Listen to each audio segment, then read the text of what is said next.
జ్యోతి Malhotra case విచారణలో రోజుకు కొత్త విషయం వెలుగులోకి.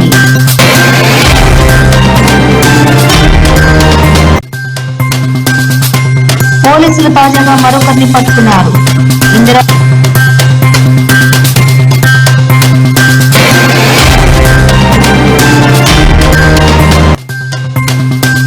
సౌరగిరి జల వికాసం దోహదపడుతుందని ఆబ్కారీ శాఖ మంత్రి జూపల్లి కృష్ణారావు.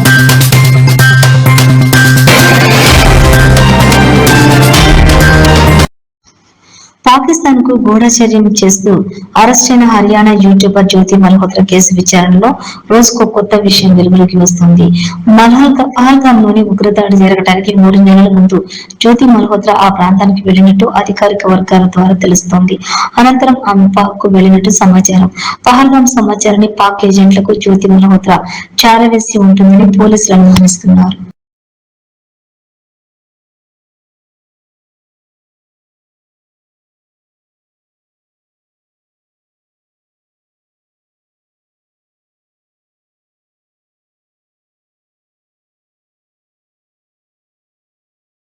పాకిస్తాన్ తో గూఢచర్యం కేసులో ఇప్పటికే 7గురిని అరెస్ట్ చేసిన పోలీసులు తాజాగా మరొకరిని పట్టుకున్నారు. ఉత్తరప్రదేశ్ రాంపూర్ కు చెందినటువంటి వ్యాపారవేత్త షాజద్ ను స్పెషల్ టాస్క్ ఫోర్స్ అరెస్ట్ చేసింది. ఐఎస్ఐ కోసం అతడు గూఢచర్యం చేస్తున్నట్లు గుర్తించామని ఎస్టీఎఫ్ వెల్లడించింది. ఐఎస్ఐ తో సంబంధాలు కొనసాగిస్తూ జాతీయ భద్రతకు సంబంధించినటువంటి కీలకమైన సమాచారాన్ని పాక్ కు చేరవేసినట్లు ప్రాథమికంగా తెలిసిందని చెప్పారు.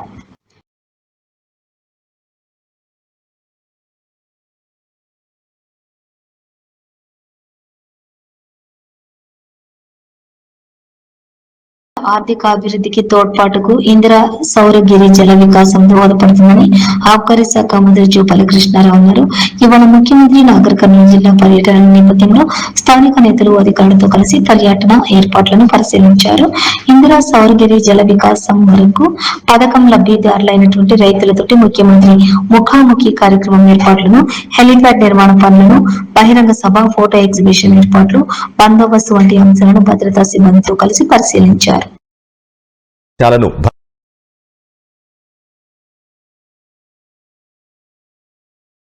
రోడ్డెక్కిన అన్నదాతలు పండించిన పంటను అమ్ముకోవడానికి అరిగోస పడుతున్న రైతులు యుద్ధ ప్రాతిపాదికన కొనుగోలు చేయాలని సిపిఎం ఆధ్వర్యంలో సూర్యాపేట జనగాం రహదారిపై వందలాది మంది రైతులు భారీ ఎత్తున రాస్తారోకో నిర్వహించడం జరిగింది. కొనుగోలు వేగవంతం చేయకపోతే సిపిఎం పార్టీ ఆధ్వర్యంలో జిల్లా వ్యాప్తంగా ఉద్యమాన్ని ఉధృతం చేస్తామని సిపిఎం హెచ్చరిక. 60 రోజులు దాటినా ఇప్పటి వరకు 40% కొనుగోలు గిట్ట చేయకుండా రైతులు తీవ్ర ఎండలకు ఒక పక్క అకాల వర్షాల వల్ల తీవ్రంగా నష్టపోయినటువంటి పరిస్థితులు కల్పిస్తున్నప్పటికీ స్థానిక శాసనసభ్యులు కానీ, స్థానిక ప్రజాప్రతినిధులు కానీ, రాష్ట్ర ప్రభుత్వం కానీ, అధికార యంత్రాంగం కానీ ఇప్పటి వరకు కొనుగోలు కేంద్రాల్లో రైతుల బాధలు చూడడానికి ఎవరు పట్టించుకున్నటువంటి దాడులలో ఒక పక్క అతివృష్టి అనావృష్టితో ఆరకొరకు ఎన్నో కష్టాలతో వచ్చినటువంటి రైతులు పండించిన పంటని కొనుగోలు చేయాలంటే ప్రభుత్వానికి అంత సిద్ధశుద్ధి లేనటువంటి పరిస్థితి కనబడుతుంది. మేము కష్టపడి 6 నెలలు కష్టపడి పండించిన పంటలు కొనుగోలు చేయమంటే నానా రకాల కొనుగోలు పెట్టి ఒక పక్క మిల్లర్లు, ఒక పక్క లారీలతోటి రైతులు అగౌరవిస్తున్నారు. రైతులు ఈ పరిస్థితులు ఇదే పరిస్థితులు కొనసాగితే ఆత్మహత్య శరణ్యం అయ్యే విధంగా ఈ ప్రభుత్వ విధానాలు తక్షణమే రైతులు పండించే పంటలు గిట్టుబాటు ధరకు కొనుగోలు చేయాలని సిపిఎం పార్టీ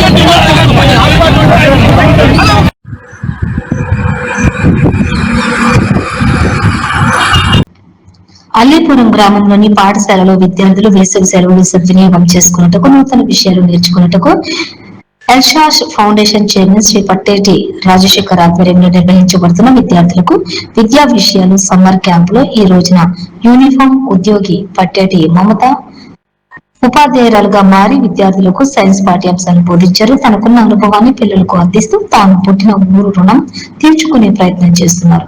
ఈ విధంగా సహకరిస్తున్న పట్టేటి మమతాని ఎల్షాస్ ఫౌండేషన్ చైర్మన్ శ్రీ పట్టేటి రాజశేఖర్ అభినందించారు. తల్లిదండ్రులు కూడా తమ పిల్లల్ని సమ్మర్ క్యాంప్ కు పంపించుటకు సహకరించాలని కోరుతున్నారు.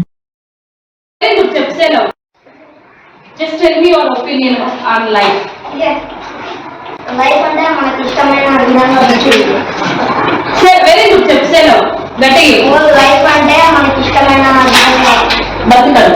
ఓకే, వెరీ గుడ్, కూర్చో. సో మనకి ఇష్టమైన విధంగా ఉండాలి అంటే మనం ఏం చేయాలి? రైతులు నచ్చిన చట్టం భూభారతి రెవెన్యూ చట్టం అని రాష్ట్ర రెవెన్యూ గృహ నిర్మాణ సమాచార పౌర సంబంధాల శాఖ మంత్రి శ్రీనివాస్ రెడ్డి తెలిపారు. మెదక్ జిల్లా చిలిపిచేడు మండలం శీలంపల్లి ప్రతి వేదికలో భూభారతి చట్టం సదస్సును నిర్వహించడం జరిగింది. ఈ కార్యక్రమానికి Medak MP Raghunandan Rao, Narsapur MLA Sunitha Reddy, MLC Anji Reddy, రాష్ట్ర PC receipt chairman Mittu Sai, జిల్లా కలెక్టర్ రాహుల్ రాజు, జిల్లా ఎస్పీ ఉదయ్ కుమార్ రెడ్డి పాల్గొన్నారు. ఈ సందర్భంగా మంత్రి మాట్లాడుతూ ముఖ్యమంత్రి రేవంత్ రెడ్డి రెవెన్యూ మినిస్టర్ గా నేను మా స్వార్థం కోసం ఈ చట్టాన్ని చేయలేదని స్పష్టం చేశారు. ఎంపీ రఘునందన్ రావు మాట్లాడుతూ మెదక్ ఎప్పటికీ వెనుకబడే ఉందని, గత ప్రభుత్వం తరని తీసుకొచ్చి రైతులకు బోస పెట్టిందని చెప్పి అలాగే ప్రభుత్వం ఉండకూడదని అన్నారు. మంజూరైంది, ఆర్డీఓ ఆఫీస్ లేదని చెప్పారు సార్. అదే రకంగా రామాయణపేట కూడా ఆర్డీఓ ఆఫీస్ మంజూరు చేసారు సార్. ఎన్నికల కంటే 15 రోజుల ముందు ఆర్డీఓ ఆఫీస్ తీసుకొచ్చి ఒక కిరాయి ఇంట్లో పెట్టారు సార్. రామాయణపేట కూడా ఒక ఆర్డీఓ కార్యాలయం కొత్త భవనం కావాలి సార్. అదే రకంగా పటాన్చెరు కావాలి సార్. నేను గతంలో మీకు గుర్తుండే ఉంటాను సార్, నేను దుబ్బాక నుంచి శాసనసభ్యులుగా ప్రాతినిధ్యం వహించిన సార్. 365 రోజులు ఆర్డీఓ కార్యాలయం దుబ్బాకలో కావాలని ఒక లాంగ్ పెండింగ్ డిమాండ్ ఉంది సార్. గ్రహించి దాన్ని కూడా మీరే రెవెన్యూ మంత్రి గారు మా జిల్లాకు వచ్చిన సందర్భంగా మొదటిసారి మిమ్మల్ని కలుస్తా ఉన్నాం కాబట్టి దుబ్బాకకి కొత్త రెవెన్యూ డివిజన్ ఆఫీస్ తో పాటు రామాయణపేటకి అదే రకంగా పటాన్చెరుకి ఆల్రెడీ మంజూరు అయిన ఆర్డీఓ కార్యాలయాలు ఉన్నాయి కాబట్టి వాటికి నూతనంగా సొంత భవనాలు ఏర్పాటు చేసుకోవడానికి అవకాశాన్ని కల్పించమని మీకు ఈ సందర్భంగా విజ్ఞప్తి చేస్తూ, మీకు రెవెన్యూ మంత్రి మీరు కాబట్టి కొత్తగా ఏర్పాటైనటువంటి ప్రతి మండల కేంద్రంలో అవకాశం ఉంటే ఇంటిగ్రేటెడ్ ఆఫీస్ కాంప్లెక్స్ కింద ఎంఆర్ఓ ఆఫీసు, ఎంపీడీఓ ఆఫీసు, వీలైతే దాంట్లోనే పోలీస్ స్టేషన్ కూడా కల్పిస్తే మండల కేంద్రంలో ఉన్నటువంటి ప్రజలు ఒక చిన్న సమస్యకు వచ్చినప్పుడు అన్ని కార్యాలయాలను ఒకటే చోట సమీక్షించడానికి అవకాశం ఉంటుంది. కాబట్టి దయచేసి నా పార్లమెంట్ పరిధిలో ఉన్నటువంటి ఈ 3 జిల్లాల లోపల మెదక్, సిద్దిపేట, సంగారెడ్డి, మరి సాయంత్రం సంగారెడ్డి కూడా వస్తూ ఉంటారు సార్. కాబట్టి అక్కడ కూడా కొన్ని మండల పరిషత్ కార్యాలయాలు, ఎంఆర్ఓ కార్యాలయాలు లేనటువంటి మండలాలని 3 జిల్లా కలెక్టర్ల ద్వారా సమీక్షించి దయించి వచ్చే ఆర్థిక సంవత్సరంలో అన్ని మండల కేంద్రాలకి మీరు ఒకే చోట ఉండి శంకుస్థాపన చేస్తే will be grateful to you sir and thankful also. Medak జిల్లాలో ఉన్నటువంటి మా ఆఫీసులకి జాగ్ ఇచ్చేందుకు రెడీగా ఉన్నారు, సిఎస్ఆర్ ఇచ్చేందుకు కంపెనీలు రెడీగా ఉన్నాయి సార్. మీరు అధికారికంగా వాటిని అనుమతిస్తే పటాన్చెరు, సంగారెడ్డి, నర్సాపూర్ ప్రాంతంలో 90% ఆఫ్ ద బిల్డింగ్స్ కట్టడానికి సిఎస్ఆర్ కింద దాతలు ముందుకు వస్తారు సార్. కొద్దిగా మనం చూడాల్సింది సిద్దిపేట, గజ్వేల్, దుబ్బాక, మెదక్ వైపు మాత్రం ప్రభుత్వ నిధులతో కట్టుకోవడానికి అవకాశం ఉంటుంది. కాబట్టి ఈ 3 జిల్లాల్లో MRO office, MPDO office, police station వాటి అన్నింటికి కూడా దయచేసి మీరు సాధ్యమైన తొందరగా మంజూరు ఇచ్చి వెనుకబడినటువంటి మా మెదక్ జిల్లాను కొంచెం ముందుకు నడపాలని నేను ఈ సందర్భంగా మీకు సవినయంగా అప్పీల్ చేస్తా ఉన్నాను సార్. లాస్ట్ డేట్ పెట్టడం జరిగింది. ఇంతకు ముందే దారిలో నేను కారులో వచ్చేటప్పుడు గౌరవ సెక్రటరీ గారు చెప్పడం జరిగింది. సుమారు ఇప్పటి వరకు ఒక 7,500 అప్లికేషన్లు వచ్చాయి. సాయంత్రం లోపు ఇంకా ఒక 2,000 అప్లికేషన్లు వస్తాయి అనేది విన్నాను. ఏది ఏమైనా జూన్ 2వ తారీఖు నాటికి రాష్ట్ర వ్యాప్తంగా ట్రైన్ చేసిన సర్వేర్లని 6,000 మందిని సుమారుగా నిర్ణయించడం జరుగుతుంది. వారు ప్రతి మండలంలో, ఏదో హైదరాబాద్ లో కాదు ఉండేది, మండలాల వారిగా యూనిట్ చేసి ప్రతి మండలంలో వాళ్ళు అందుబాటులో ఉండే కార్యక్రమాలు చేపడుతున్నాం. గ్రామం మరి రెవెన్యూ ఏమో ఇక్కడ సెలెక్ట్ చేయకుండా మొత్తం అంతా కూడా మన కౌడిపల్లికి చాలా ఇబ్బంది పడుతూ ఉన్నారు. కానీ మొత్తం టోటల్ గా కూడా కౌడిపల్లి మండలికి రావాలని విజ్ఞప్తి చేస్తానంటే అభివృద్ధి చేయాలని చెప్పేసుకుంటా ఉన్నా. మళ్ళీ పీఓటీకి సంబంధించి నేను ఇంతకుముందు చెప్పినట్టుగా టీపీ ఎవరైతే కొనుక్కున్నారు అనుకున్నారో దాంట్లో కలెక్టర్ గారు చాలా వరకు క్లియర్ చేయడం జరిగింది. కానీ అదేమైతుందంటే కలెక్టర్ గారు సర్టిఫికేట్స్ ఇచ్చింది, కానీ అవి SECL లో పాస్ బెనిఫిషరీని ఫైనల్ చేయండి. పూర్తి కాని వాటికి ఆనాడు గతంలో ఏవైతే డబ్బులు ఇచ్చారో ఆ డబ్బు పోను, మిగిలిన డబ్బు ఆ బెనిఫిషరీకి ఇవ్వటం జరుగుద్ది. దాన్ని కూడా లేట్ చేయొద్దు. మొండి గోడలతో లేకుంటే కిటికీల దాకా కట్టి ఏవైతే ఆనాటి డబుల్ బెడ్రూమ్ ఇల్లు ఉన్నాయో ఏ గ్రామానికి వెళ్ళినా అటువంటి కనిపించకుండా ఉండే విధంగా ఈ నెలాఖరు లోపు ఆల్రెడీ మీకు రిటర్న్ ఇన్స్ట్రక్షన్స్ కూడా ఇచ్చాం. వాటిని ఇమ్మీడియట్లీగా ఇంప్లిమెంటేషన్ చేయాలని గౌరవ కలెక్టర్ గారిని కూడా ఈ వేదిక మీద నుంచి ఆదేశిస్తున్నాను. ఈ పార్లమెంటు పరిధిలో ఉన్న రెవెన్యూకు సంబంధించిన సమస్యలు చెప్పిన దాని గురించి కానీ ఎమ్మెల్సీ గారు వారు కొత్తగా వచ్చిన ఈ ప్రాంతంలో మరి ఎంఆర్ఓ ఆఫీస్ కానీ ఆర్డీఓ ఆఫీస్ కానీ సబ్ రిజిస్ట్రార్ ఆఫీస్ కానీ ఇతరత్ర కామన్ గా ఇవన్నీ అడిగారు. అనేక పర్యాయాలు స్థానిక శాసనసభ్యురాలు గారు కూడా అడగటం జరిగింది. తప్పకుండా రాబోయే రోజుల్లో ఎక్కడైతే రిక్వైర్మెంట్ ఉందో రిక్వైర్మెంట్ ఉన్న ప్రాంతాల్లో ఈ ఫైనాన్షియల్ ఇయర్ లో కొన్ని చేస్తాము, వచ్చే ఫైనాన్షియల్ ఇయర్ లో మిగిలిన పూర్తిగా చేయటం జరుగుతుందని ఈ వేదిక ద్వారా వారి ముగ్గురికి కూడా హామీ ఇవ్వటం జరుగుతుంది. జిల్లాలోని ప్రజలందరికీ ప్రభుత్వ ఆసుపత్రుల ద్వారా మెరుగైన వైద్య సేవలు అందించడమే లక్ష్యంగా ముందుకెళ్తామని జిల్లా కలెక్టర్ రాహుల్ రాజ్ తెలిపారు. ఆదివారం మెదక్ జిల్లా కోల్చారం ప్రాథమిక ఆరోగ్య కేంద్రాన్ని కలెక్టర్ ఆదివారం పరిశీలించారు. ఈ సందర్భంగా దవాఖానాలోని పలు వార్డులు ప్రసూతి విభాగం వార్డుల్లో రోగులతో నేరుగా మాట్లాడి వారికి అందుతున్న సేవలకై ఆరా తీశారు. పలువురు బాలింతలతోటి మాట్లాడారు. ఈ కార్యక్రమంలో కలెక్టర్ వెంట వైద్య సిబ్బంది తదితరులు పాల్గొన్నారు.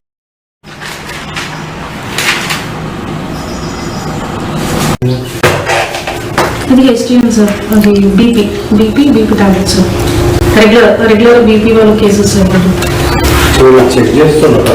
Yes sir.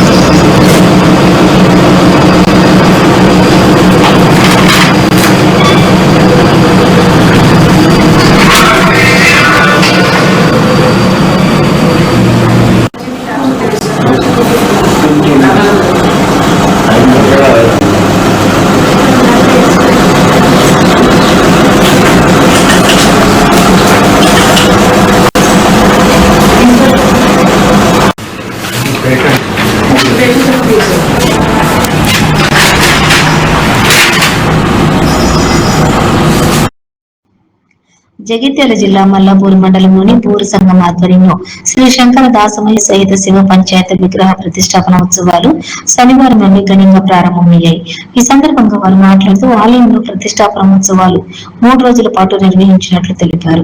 చిన్నారులు ఆటపాటలతో డాన్సులు చేస్తూ సంబరాలు జరుపుకున్నారు. ఈ కార్యక్రమంలో మల్లాపూర్ సంఘం అధ్యక్షులు రామగిరి, లింబాద్రి, వెన్నం ప్రభాకర్, గట్లారవి, మహిళలు, సంఘ సభ్యులు పెద్ద ఎత్తున పాల్గొన్నారు.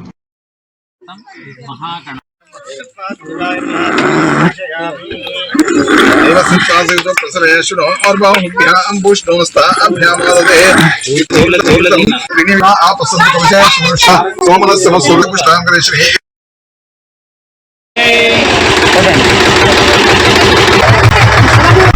नमः शिवाय तस्मै नकाराय नमः शिवाय तस्मै शिकाराय नमः शिवाय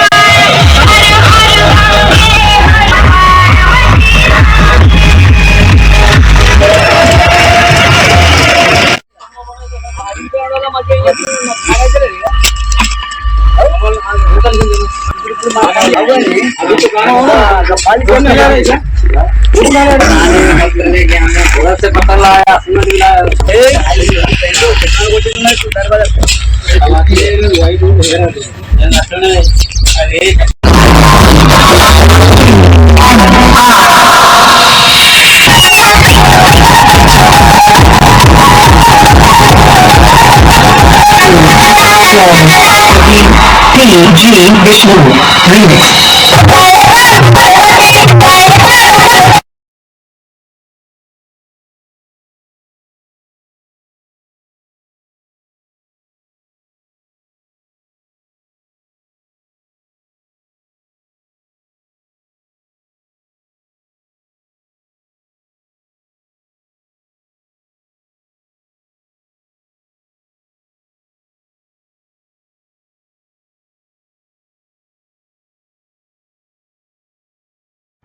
దక్షిణ భారతదేశ కమ్యూనిస్టు ఉద్యమ నిర్మాత సాయుధ తెలంగాణ పోరాట యోధులు పుచ్చలపల్లి సుందరయ్య 40వ వర్ధంతి సందర్భంగా ఉమ్మడి నల్లగొండ జిల్లాతో పాటు సూర్యాపేట, కోదాడ, హుజూర్ నగర్, తుంగతుర్తి నియోజకవర్గం కేంద్రంతో పాటుగా మండల కమిటీల ఆధ్వర్యంలో 40వ వర్ధంతి కార్యక్రమాలు ఘనంగా జరుపుకున్నారు. ఈ కార్యక్రమంలోని సుందరయ్య చిత్రపటానికి పూలమాలలు వేసి జోహార్లర్పించారు. ఈ కార్యక్రమంలో జిల్లా డివిజన్, మండల శాఖ కార్యదర్శులు, ప్రజా సంఘాల నాయకులు పాల్గొని జోహార్లర్పించారు. ఈ యొక్క కార్యక్రమాన్ని ఉద్దేశించి వెంకరెడ్డి గారు మాట్లాడాలని కోరుతా ఉన్నాను. వీడియో కొట్టరా దగ్గర వీడియోనేనా ఫోటోలు తీసింది ఎవరిది? భారత కమ్యూనిస్ట్ పార్టీ మార్క్సిస్ట్ వ్యవస్థాపక కార్యదర్శి, సిపిఎం పార్టీ నిర్మాణంలో ప్రధాన భూమిక పోషించినటువంటి వ్యక్తి, అదేవిధంగా కమ్యూనిస్ట్ పార్టీ దక్షిణ భారత కమ్యూనిస్ట్ ఉద్యమ నిర్మాత, తను మొత్తం కుటుంబంలో జన్మించినప్పటికీ పేదల కోసం, బడుగు బలహీన వర్గాల కోసం నిరంతరం పనిచేసేటువంటి వ్యక్తి కామ్రేడ్ సుందరయ్య గారు. కామ్రేడ్ సుందరయ్య గారు శాసనసభ్యుడిగా ఉన్నా, రాజ్యసభ సభ్యుడిగా ఉన్నా, ఈ రోజుల్లో ఇలాంటి విలాసాలు లేకుండా ఒక సాదాసీదమైనటువంటి వ్యక్తిగా సైకిల్ పైనే పార్లమెంట్కి పోయి సైకిల్ పైనే తన యొక్క నియోజకవర్గం మొత్తం కూడా తిరిగి సైకిల్ మీదనే అసెంబ్లీకి పోయినటువంటి ఘన చరిత్ర కలిగినటువంటి వ్యక్తి కామ్రేడ్ సుందరయ్య గారు. సుందరయ్య గారు తనకు పిల్లలు ఉంటే నా వ్యాపకాలు మొత్తం కూడా తప్పుడు వ్యాపకాలు జరుగుతాయి, పిల్లలు లేకుండా ఉండాలి, మొత్తం నేను కమ్యూనిస్ట్ పార్టీకే, ఈ కమ్యూనిస్ట్ పార్టీ సిపిఎం పార్టీ నా పిల్లలు అనుకొని తన కుటుంబ నియంత్రణ ఆపరేషన్ చేసుకొని కమ్యూనిస్ట్ పార్టీకి అంకితమైనటువంటి వ్యక్తి కామ్రేడ్ సుందరయ్య. కామ్రేడ్ సుందరయ్య గారి యొక్క ఆదర్శాలను, కామ్రేడ్ సుందరయ్య గారు ఏ మార్గం చూపించారో, కామ్రేడ్ సుందరయ్య గారు ఏదైతే ఏ ఆశయం కోసం అయితే సమసమాజ స్థాపన కోసం, బడుగు బలహీన వర్గాల రాజ్యం కోసం, దోపిడీ లేని రాజ్యం కోసం పోరాడారో, వాళ్ళు ఏ పిలుపునిచ్చారో ఆ పిలుపులో అందరం కూడా భాగస్వామ్యం కావాలని, ఈ ఉద్యమాలను అందరం కూడా లేవాలని, ఈరోజు భారతదేశానికి వచ్చినటువంటి పూర్వోన్మాదం మొత్తోన్మాదానికి వ్యతిరేకంగా కూడా పోరాడాలని, ఆ రోజు సుందరయ్య గారు మొత్తోన్మాదానికి వ్యతిరేకంగా పోరాడాలని చెప్పినటువంటి వ్యక్తి కామ్రేడ్ సుందరయ్య గారు. అమరులైనటువంటి అమరులకు జోహార్పిస్తున్నాం. గారిని ఎమ్మడే నిర్ణయాలని ప్రపంచ శాంతి వర్ధిల్లాలని వర్ధంతి సందర్భంలో కమ్యూనిస్ట్ ఉద్యమాన్ని నిర్మించడం కోసం ఎనలేని కృషి చేశారు. ఆ సందర్భంగా వారికి మనం అందరం పూలమాలలు వేసి నివాళులు అర్పిస్తా ఉన్నాం. అదే సందర్భంగా అందరూ కూడా పూజ చేసి ఆయనకు నివాళులు అర్పించాల్సిందిగా కోరుతాం. ఇట్లా పూజ చేయడమ్మా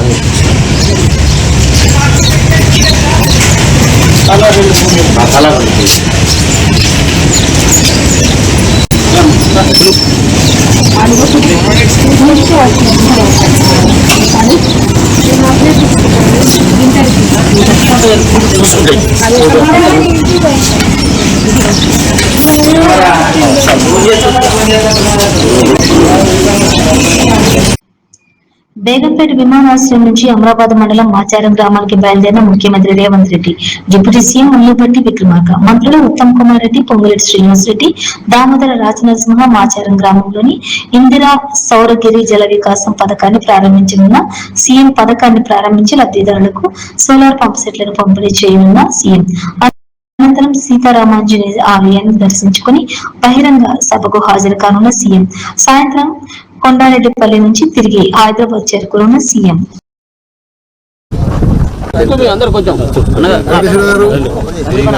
మన సి రమేష్ బాబు గారు స్మార్ట్ గా రావాలి.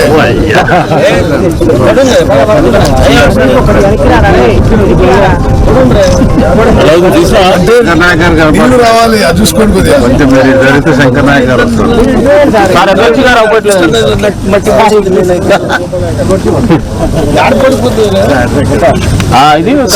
సి గారు కాయిదా ఉందా మరి? అవును సార్. ఈ జాన్పాడ్ లిఫ్ట్ ఆ కాంట్రాక్టర్ మనుషులు ఎవరు ఇక్కడ ఉన్నారు సార్? ఎవరు? నాగార్జున గారు.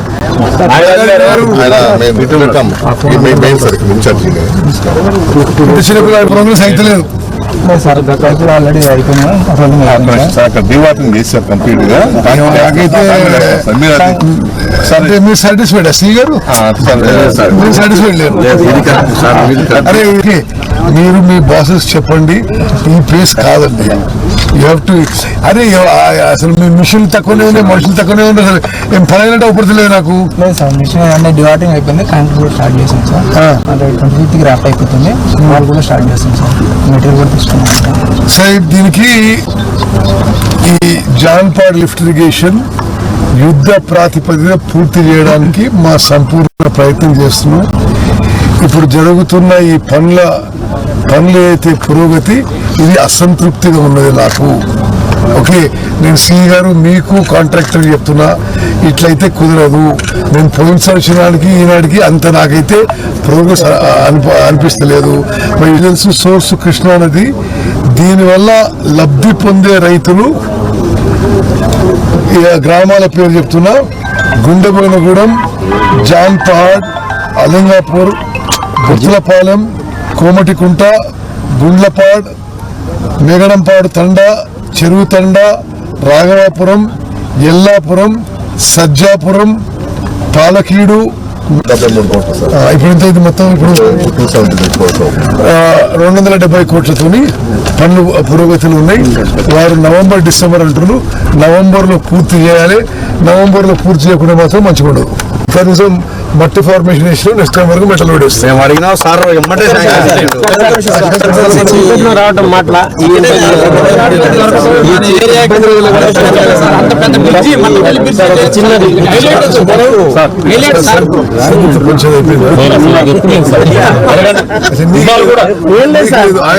సూర్యాపేట జిల్లా నడిగూడెం మండలం రామాపురంలోని ఒట్టే యాదాద్రి పొలంపై భాగంలో గుర్తు తెలియని వ్యక్తులు వరి కొయ్యలకు నిప్పు పెట్టడంతో ఈదురుగాలులకు రామాపురం హరిజన కాలనీ వైపు మంటలు దూసుకురావడంతో ముందస్తుగా కోదాడ అగ్నిమాపక సిబ్బందికి తెలియజేయడంతో హుటాహుటిన అగ్నిమాపక సిబ్బంది వచ్చారు. ఈలోగా గ్రామ పంచాయతీ సిబ్బంది అప్రమత్తమై పంచాయతీకి చెందిన నీటి ట్యాంకర్ ద్వారా చుట్టూ మంటలను ఆర్పేశారు. అప్రమత్తమైన అగ్నిమాపక సిబ్బందికి, రామాపురం గ్రామ పంచాయతీ సిబ్బందికి కాలనీ వాసులు కృతజ్ఞతలు తెలిపారు.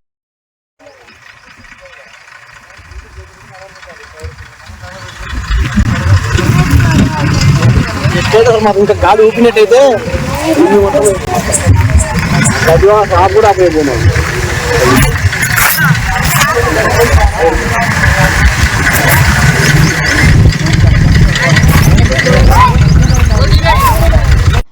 జీడిమెట్ల డివిజన్ శ్రీ మద్వినట్టు పోతులూరి వీరబ్రహ్మేంద్ర స్వామి విశ్వకర్మ కాశీ విశ్వేశ్వర స్వామి దేవాలయంలో నిర్వహించిన ఆలయ తృతీయ వార్షికోత్సవ బ్రహ్మోత్సవాలకు TRS party whip KP Vivekanand ముఖ్య అతిథిగా హాజరై స్వామివారికి ప్రత్యేక పూజలు నిర్వహించారు. ఈ సందర్భంగా వారు మాట్లాడుతూ తాత్కాలికమైన దేహం కోసం శాశ్వతమైన ఆత్మ కోసం జీవించారని ప్రపంచానికి చాటిన మహాయోగి శ్రీ పోతులూరి వీరబ్రహ్మేంద్ర స్వామి అని అన్నారు. ఈ కార్యక్రమంలో టీఆర్ఎస్ సీనియర్ నాయకులు కుంటా సిద్ధిరాములు, కాళీ నాగేష్ తదితరులు పాల్గొన్నారు. ఇటీవలే అనారోగ్య పరిస్థితులతో ఆసుపత్రిలో చికిత్స పొందిన రామగుండం శ్రీనివాస్ కు 44,000 ఎండి మజ్జిబ్, 38,500 రేఖా శేఖర్ గౌడ్, 60,000 మాజీ ఎమ్మెల్యే కాంగ్రెస్ పార్టీ రాష్ట్ర నాయకులు కోన శ్రీశైలం గౌడ్ తన నివాసం వద్దకు చెక్కులు అందజేశారు. ఈ సందర్భంగా కోన శ్రీశైలం గౌడ్ మాట్లాడుతూ సీఎంఆర్ఎఫ్ ద్వారా మధ్య తరగతి ప్రజలకు ఆర్థికంగా చాలా మేలు జరుగుతుందన్నారు. ఈ కార్యక్రమంలో నాయకులు, ప్రజాప్రతినిధులు తదితరులు పాల్గొన్నారు. యూట్యూబర్ జ్యోతి మల్హోత్రా కేసు విచారణలో రోజుకో కొత్త విషయం వెలుగులోకి. పోలీసులు తాజాగా మరొకరిని పట్టుకున్నారు. ఇందిరా సౌరగిరి జల